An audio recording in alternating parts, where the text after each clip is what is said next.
Hi, fans! Okay, pagkagaling namin sa TV5, ay dumiretso na kami dito. Bibigyan ko kayo ng prize kung mahulaan nyo kung nasaan ako. Tignan nyo yung likod ko, tignan nyo kung nasaan ako. Bibigyan ko kayo ng clue. Palagay ko, isang word lang, mahuhulaan nyo na kung nasaan ako. Chicken. Pares. Alam nyo kagad. Andito ako kay Diwata. Mamaya kakausapin natin si Diwata. Pero ngayon, ililibot ko muna kayo para makita nyo ang maraming kumakain dito. Ibang level. Kaya lang, napatabi ako sa kitchen. Baka pati ako may prito Delikado.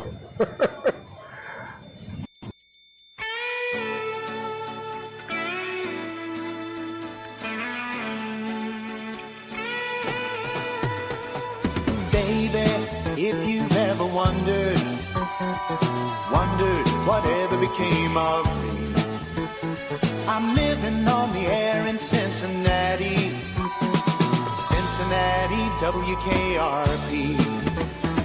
Ayan medyo gumitna ako dito.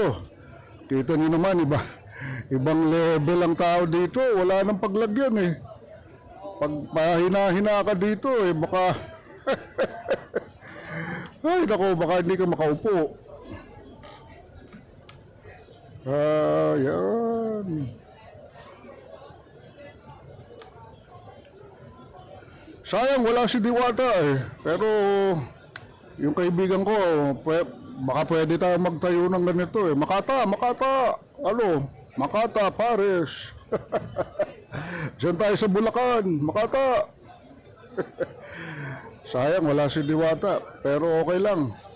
Natikman namin yung kanyang pinagmamalaking pares, chicken, barbecue, at ang masasabi ko, panalo sa lasa ng unggoy at siyempre panalo sa lasa ng tao. Diba? Sabi nga ni Juan Lu kanina, masarap, sulit, ayos.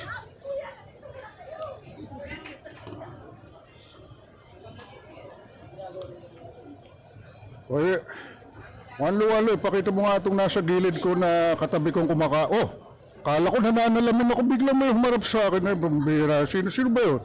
Kala ko biglang may salamin Ayan. Kaway. Kita nyo na. Kala nyo, isang unggoy lang ako. Dalawa kami ni Jerickson. Dalawa unggoy kami dito sa parisan ni Diwata. Sayang lang, wala si Idol Diwata Sayang wala si Idol WKRP. Got kinda tired of packing and unpacking, town to town, up and down the dial. Maybe you and me were never meant to be. Just maybe think of me once in a while.